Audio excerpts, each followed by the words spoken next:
work 24 hours a day. We're starting overnight. We are going to work continuously until we can bring those lost souls home to their loved ones.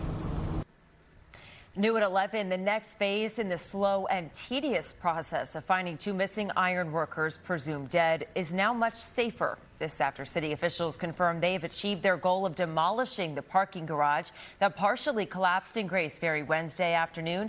Now crews can focus on recovery. Good evening, I'm Kelsey Kushner. It's been 4 days since a parking garage under construction collapsed in Grays Ferry, but recovery work will continue around the clock now that the demolition of that structure is complete. One Philadelphia Ironworkers Local 401 worker was killed Wednesday afternoon. 2 others were hurt, and recovery efforts are relentless in order to find the 2 men presumed dead in the collapse.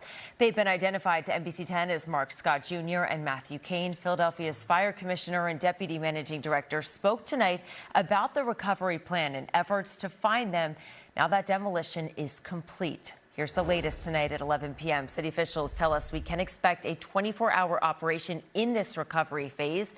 Neighbors in the Grays Ferry community should expect to hear noise overnight because of the work being done. Businesses in the Grays Ferry shopping center will remain closed, and area roads will continue to be impacted. NBC 10's Brian Sheehan is live in Grays Ferry tonight. Brian, you spoke to city leaders as well as relative of one of the victims. I can't imagine what they're going through tonight. Yeah, Kelsey, shock. Matthew Kane's cousin tells me he is a graduate of Father Judge High School and a longtime iron worker who loved showing up to work every single day. But his family has not heard from him since Wednesday, and they believe his body is buried somewhere underneath the piles and piles of concrete.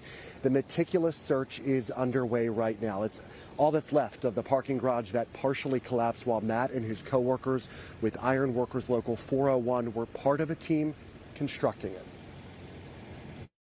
Love this job, love his people. Brian Forstatter is sharing fond memories and this picture of his cousin Matthew Kane. Good father, good person, and going to miss him. Kane is one of 2 construction workers who are presumed dead after Wednesday's partial parking garage collapse in Grays Ferry.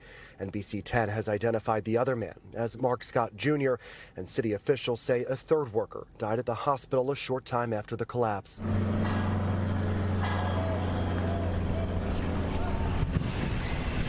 Brian watched with loved ones as the remaining wall fell shortly before 7 Sunday night, about 33 hours after the wrecking ball first made its dent in the structure. The next phase of this operation is the recovery phase. City officials say recovery crews are now tasked with the delicate process of sifting through the rubble and locating the bodies of the 2 men who are still buried beneath the concrete.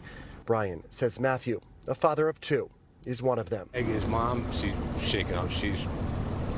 It's rough for her, but she's a strong lady, and she's the coolest aunt a kid could ever have. Fire Commissioner Jeffrey Thompson says once crews remove the larger pieces of concrete, technical rescue specialists will methodically delayer the area where the missing men are believed to be. We are going to work continuously until we can bring those lost souls home to their loved ones. How do you want your cousin to be remembered?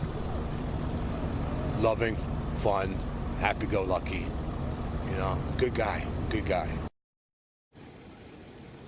And back here live, as you can see, there are a lot of workers right now on top of that rubble.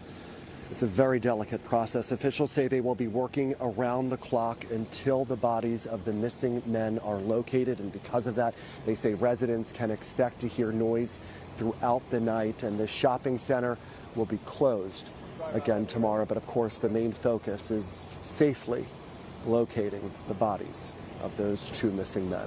That's the very latest tonight live in Grays Ferry. I'm Brian Sheehan, NBC 10 News.